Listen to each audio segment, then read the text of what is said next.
quick blog about how to travel with your Wingfoil equipment. If you like the video, of course, we're going to ask you to like and subscribe.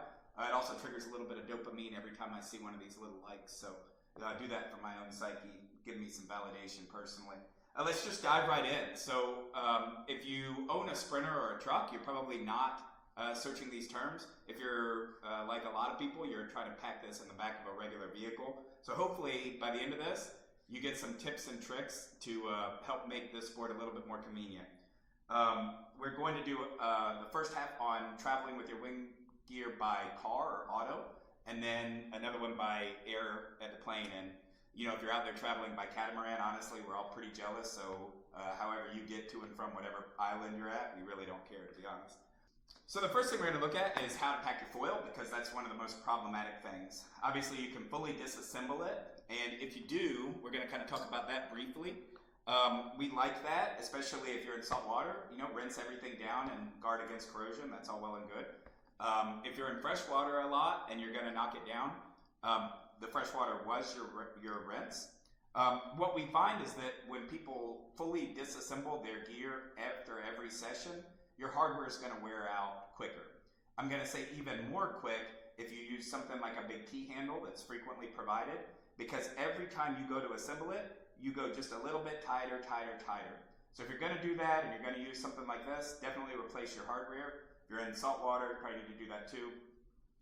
What I like to have my son do is to tighten. We use something that gives you a little less purchase, just like, you know, a regular driver. A customer actually gave me a torque wrench that you can fit with the same Torx head or whatever you have for your foil. That just prevents that over tightening and that action where, since you're assembling every time, if every time you go a little bit tighter, that's all wear and tear on both your hardware, your inserts, everything. We do like these, but we usually use them to loosen, because at the end of the day, if it's seized or whatever, having an extra little bit of leverage to loosen, we think that's a great deal. So as far as your foil goes, if it's something like an Armstrong, obviously some of this is going to be particular to each brand, but if you're trying to make space and disassemble your foil, one of the tips that we like with Armstrong is to actually what we call flat pack it. So if you just remove the hardware from the mast to the fuselage and you give it a quick little tap, it'll take the hex fitting to the circular part of the fuselage, and now it can be laid flat this way. You can put it along the side of a car, that kind of thing. And then when you go for your session, all you have are those couple of bolts. If it's something, you know, like this coat foil here, you might just take the mast off by taking out the two mast bolts there, disassembling it that way. So when we start looking at bags to travel around town with, you're usually looking at either a day bag or like a travel bag. Some boards come complete with them, which is really nice. Obviously use that bag.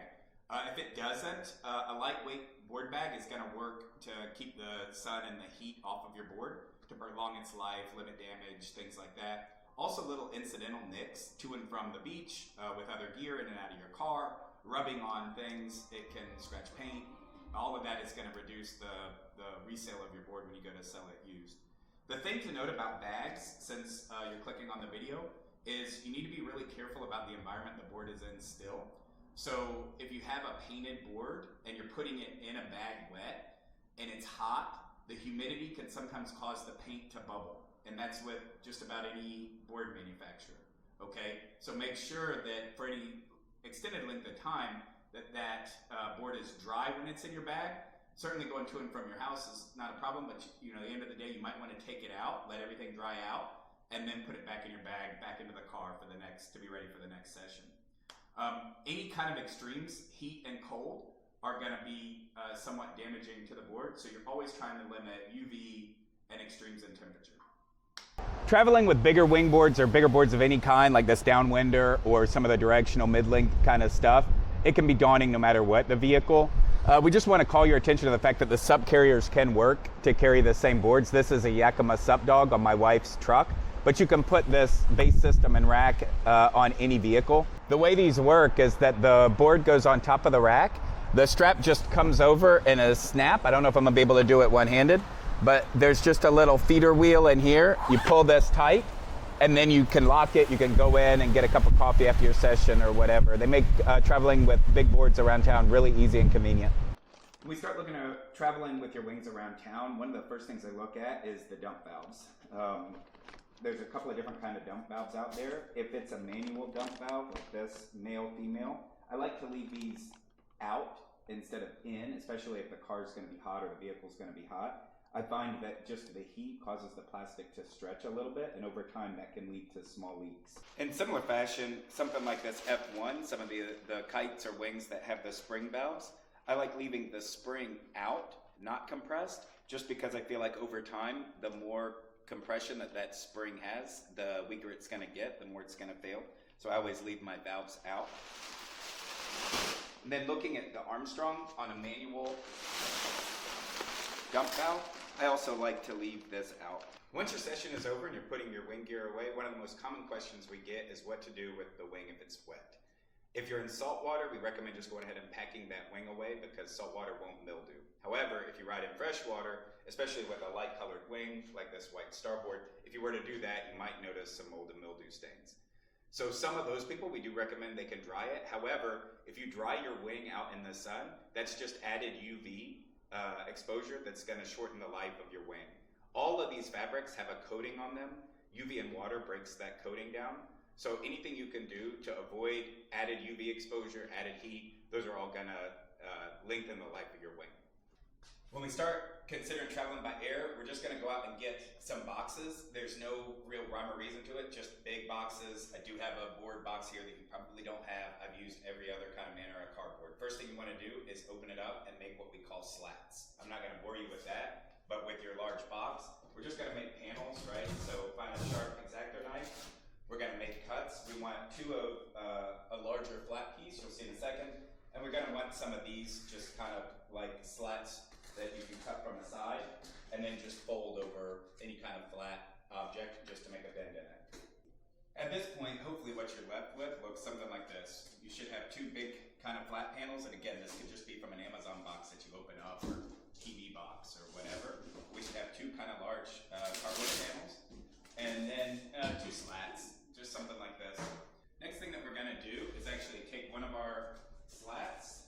We're going to just place it on top. Again, this doesn't have to be perfect, and we're looking kind of for less is more because it still has to fit in a bag. We're going to get our razor knife. We're just going to come up under it and use kind of our arm to kind of feel, and we are just going to roughly trace the outline of this board and just peel away, just like you would kind of like peel an apple. You're going to peel away some cardboard to kind of give you a rough silhouette of the board. At this point, you should be left with something that looks like this. So it's kind of two silhouetted pieces, top and bottom. Then we're just going to grab our slats that we already kind of pre-cut.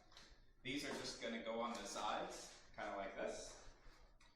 And what you're going to do, ideally, is just reach around. So you start here, leave it hanging. If you're one person, if you've got a second person, they can pass it through.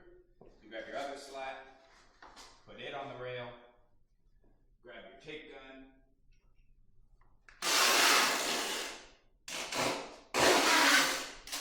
okay, and then you're just going to keep finishing that.